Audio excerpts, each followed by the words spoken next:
Sebagai putra dan cucu Simon, tak satu pun dari mereka yang berharap kesehatan Simon akan mengalami perubahan besar. Ini bukan karena mereka sangat berbakti, namun mereka tahu bahwa ketika orang tua itu sakit, kekuasaan mau tidak mau akan jatuh ke tangan kakak tertua sebagai ahli waris. Ketika ayah mereka adalah kaisar, mereka dapat duduk dan bersantai. Tapi ketika saudara laki-laki mereka menjadi kaisar, mereka tidak bisa tidur sama sekali. Saat ini, Jack bergegas masuk bersama Sean. Ketika semua orang melihat ayah dan anak itu datang, mereka semua buru-buru maju ke depan dan memandangnya dengan hormat. Seolah-olah mereka sedang menunggu kakak laki-laki tertua. Semua untuk mengambil alih situasi secara keseluruhan. Terlebih lagi, David langsung melangkah maju dan meraih tangan Jack sambil tersedak dan berkata, "Kak, kamu akhirnya sampai di sini. Semua orang menunggumu mengambil keputusan. Jika kamu tidak datang, tidak ada dari kita yang memiliki keberanian." Yang lain memarahi David dengan darah di dalam hati mereka. Sialan, semua orang ingin menjadi anjing yang mengibaskan ekornya dan memohon ampun. Mengapa kau yang pertama menjulurkan lidah dan menjilatnya? Jadi, semua orang hanya bisa menggemakan beberapa kata. "Ya, Kak, kami menunggumu." Faktanya, orang-orang ini telah salah memahami David. Nyatanya, David tak berinisiatif menjilat kaki Jack. Ia sengaja ingin memanfaatkan kesempatan ini untuk memuji Jack. Dan dia pertama kali mencoba yang terbaik untuk memujinya. Dia membiarkannya melayang, dan semakin tinggi dia melayang, semakin besar kemungkinan dia melakukan kesalahan. Bagaimanapun, orang tua itu belum mati, dan dia memiliki kekuatan yang besar. Saat ini, jika kakak tertuanya Jack melakukan kesalahan karena dipuji semua orang, dia mungkin akan dilempar ke istana yang dingin oleh orang tua itu. Padahal, David tak mau bersaing memperebutkan posisi ahli waris. Ia hanya merasa kelanjutan pemerintahan lelaki tua itu adalah situasi terbaik bagi putra-putranya yang bukan ahli waris. Itu jauh lebih baik daripada saudara laki-laki manapun yang berhasil naik tahta. Ketika Jack melihat begitu banyak saudara mengelilinginya seperti bintang, dia secara alami merasa sangat bahagia. Dalam beberapa dekade terakhir, selalu tidak ada kesenjangan kelas di antara mereka. Kini, dia akhirnya akan mengambil langkah penting itu. Mulai saat ini, orang-orang ini bukan lagi saudaranya, melainkan menterinya. Namun, saat Jack datang, dia baru saja diperingatkan oleh Tama. Dan sudut mulutnya yang tidak bisa ditahan, dan hatinya yang terburu nafsu dan bersemangat juga menjadi sangat tenang. Jadi saat ini, dia dipuji oleh semua orang. Meski mendapat manfaat, namun alisnya selalu berkerut. Dengan raut wajah cemas dan sedih. Segera, dia menggelengkan kepalanya dengan ekspresi kesakitan dan berkata, "Ayah adalah satu-satunya pemimpin keluarga Rothschild, tulang punggung kita semua, dan seluruh keluarga. Harapan keluarga Rothschild." Semua orang yang memuji Jack secara salah tercengang saat ini.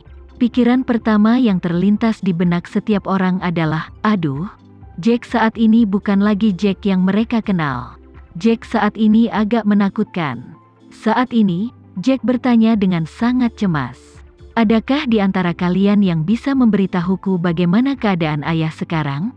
Apa kata tim medis, apa bisa aku masuk mengunjungi ayah?" Setelah beberapa pertanyaan terdengar keras dan emosional di telinga saudara-saudara lainnya, seperti tentara Inggris pada Perang Dunia I yang mendengar deru gila senapan mesin berat Maxim Jerman, yang menembakkan hampir 1000 peluru per menit. David yang paling panik. Dia benar-benar tidak menyangka semua orang akan memuji Jack. Tapi Jack tidak mau menerima ini sama sekali. Bukan saja dia tidak menerima trik ini, namun dia tiba-tiba melakukan serangan balik. Tepat ketika David tidak tahu bagaimana harus merespons, pintu unit perawatan khusus tiba-tiba terbuka. Dan seorang dokter keluar dan berkata, "Tuan Jack, ayahmu ingin bertemu denganmu." Jack mendengar ini. Setelah mendengar ini, dia menjadi lebih bersemangat dan berpikir, "Hebat, sepertinya orang tua itu mendengar apa yang baru saja kukatakan." David tampak frustrasi. Jika dia tahu ini akan menjadi akibatnya, dia akan memukuli dirinya sendiri sampai mati. Tapi dia juga tidak akan memuji kakaknya itu. Segera, Jack melangkah ke bangsal dan melihat ayahnya di ranjang rumah sakit. Simon baru saja berada di ranjang rumah sakit ketika dia mendengar suara di luar. Dan sangat puas dengan kinerja Jack. Di dunia ini, hampir semua pemimpin keluarga puncak mempunyai kontradiksi yang sama. Dan mentalitas yang kompleks saat menghadapi ahli waris pilihannya. Di satu sisi, ia sangat ingin mewariskan jabatan kepala keluarga kepadanya di masa depan. Namun di sisi lain, ia tidak ingin dirinya sukses terlalu dini. Dan dia ingin menundanya selama mungkin. Selain itu, Simon tidak ingin dia menunjukkan kegembiraan dan harapan apapun untuk mewarisi posisi kepala keluarga. Dan Simon tidak ingin dia berperilaku arogan sebelum mewarisi posisi kepala keluarga. Jika Jack berani mengikuti pujian adik-adiknya dan ucapkan kata-kata sopan yang santai di luar, Simon akan sangat marah dan penuh amarah serta ketidakpuasan terhadapnya. Untungnya, kinerja Jack melebihi ekspektasinya dan menurutnya sempurna. Jack memiliki seorang ahli untuk membimbingnya dari belakang. Jadi ketika dia memasuki bangsal dan melihat Simon di tempat tidur, ekspresinya sangat sedih. Dengan berlinang air mata, dia dengan cepat berjalan ke ranjang rumah sakit dalam beberapa langkah. Berlutut dengan satu kaki di depan ranjang rumah sakit, menatap ayahnya, dan bertanya dengan sedih.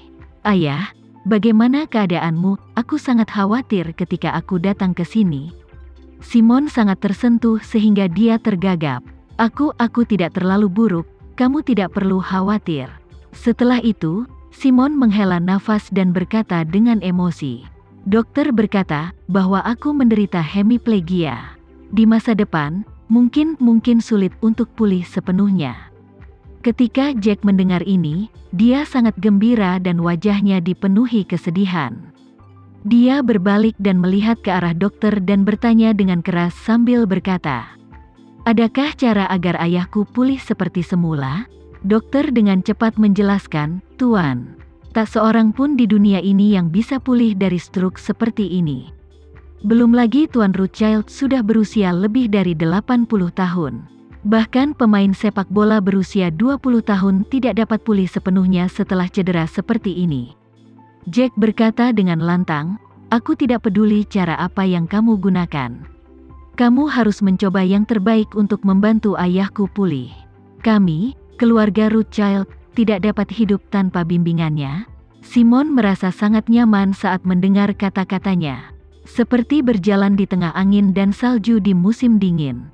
Dan seseorang memasukkan botol air panas dan cangkir ke dalam pelukannya.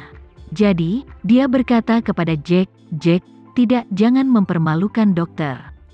Jangan mempermalukan dokter, aku kali ini, mungkin sangat ingin untuk."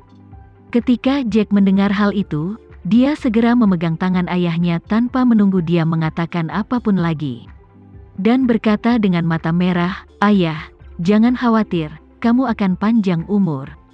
Aku akan mengundang pakar stroke dari seluruh dunia untuk datang ke New York. Dengan berkonsultasi, suatu hari ayah akan bisa sembuh." Simon tersenyum gemetar dan sedikit mengangguk. Kemudian, dia menghela nafas dan melanjutkan, Aku berencana untuk pensiun. Jack, di masa depan keluarga Rothschild, aku serahkan semuanya padamu, untuk mengambil alih."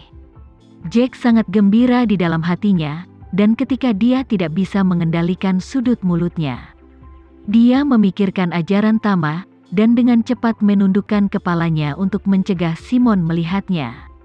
Dengan ekspresi di wajahnya, dia berkata dengan sedih dan marah, "Ayah, aku belum siap. Dan keluarga Rothschild tidak bisa segera kehilangan kepemimpinanmu. Ayah harus fokus pada pemulihan terlebih dahulu, dan kita akan menunggu sampai ayah pulih."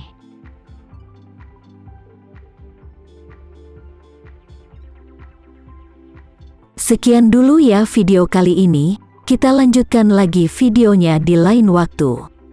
Oh iya, bagaimana menurut kalian? Semoga bisa sedikit menghibur kalian semua. Untuk teman-teman yang baru nonton, jangan lupa subscribe ya, hehehe.